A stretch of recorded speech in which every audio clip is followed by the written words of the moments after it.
Police clearance সহ সব ধরনের সরকারি আনুষ্ঠানিকতা সম্পন্ন করে একসময় এমআরপি পাসপোর্ট পেয়েছিলেন প্রবাসীরা, কিন্তু এখন সেই এমআরপি পাসপোর্ট থেকে ই পাসপোর্ট করতে গিয়ে নানা জটিলতা ও হয়রানির শিকার হচ্ছেন প্রবাসীরা। বিশেষ করে জাতীয় পরিচয়পত্র, জন্ম নিবন্ধন ও পাসপোর্টের তথ্যের অমিলের জন্য ভোগান্তিতে পড়তে হচ্ছে তাদের।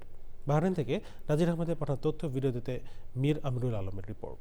পুলিশ ক্লিয়ারেন্স সহ সব সরকারি আনুষ্ঠানিকতা সম্পন্ন করে একসময় এমআরপি পাসপোর্ট নিয়েছিলেন হাজারো প্রবাসী বাংলাদেশি।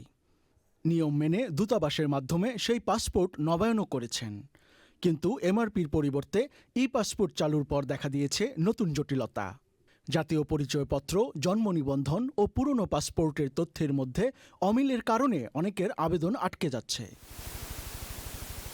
প্রবাসীদের অভিযোগ, জন্ম নিবন্ধন ডিজিটাল করার সময় বা তথ্য সংরক্ষণের বিভিন্ন পর্যায়ে অনিচ্ছাকৃতভাবে এই ভুল হয়েছে।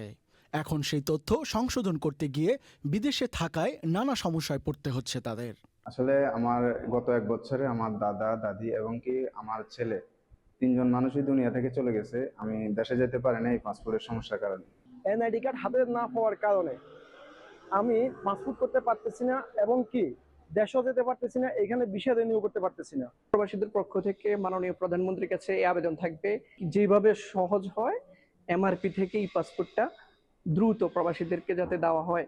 বিদেশে থেকে জন্ম নিবন্ধন বা এনআইডির তথ্য সংশোধন করাও অনেকের জন্য সহজ নয়, ফলে পাসপোর্ট নবায়নেও দেরি হচ্ছে। এর প্রভাব পড়েছে চাকরি, আবাসিক অনুমতি নবায়ন সহ প্রয়োজনীয় সরকারি সেবা গ্রহণেও। বিদেশ আসার আগে আমি বিমা করছিলাম, ওই বিমাতে আমার ছিল দুলাল সূত্রধর, এবং বিমার পরে আমার পাসপোর্ট হয়েছে, পাসপোর্টের মধ্যে দিয়ে ফেলেছে দুলাল চন্দ্র সূত্রধর। এই আমার সমস্যা হয়ে গেছে। এখন আমি এনআইডি চেঞ্জ করতে পারতেছি না। তারপরে আমার ফিন কার্ডে ফিন জ্বলে গেছে, পাসপোর্ট জ্বলে গেছে। এইভাবে বকসা করে আমার 3 মাস 4 মাস গত করেছে। গত করা যাওয়ার পরে বলতেছে আমার পাসপোর্ট হবে না, এমআরবি হবে। পাসপোর্ট ব্যাপারে আসলে আমরা অত্যন্ত ভোগান্তি করতে আছি প্রবাসী থেকে। এখন মিল যেহেতু নাই, আমি পাসপোর্ট তো আর বানাতে পারতেছি না। এখন আবুধাবি বলতেছে, আবুধাবি যাই এটা ঠিক করতে হবে। এখন আমি তো আর আবুধাবি যাইতে পারবো না। প্রবাসীদের প্রত্যাশা, দ্রুত কার্যকর ব্যবস্থা নিয়ে প্রবাসীদের ই পাসপোর্ট নবায়ন প্রক্রিয়ার জটিলতা দূর করলে প্রবাসীদের ভোগান্তি লাঘব হবে। মীর আমিরুল আলম, চ্যানেল আই।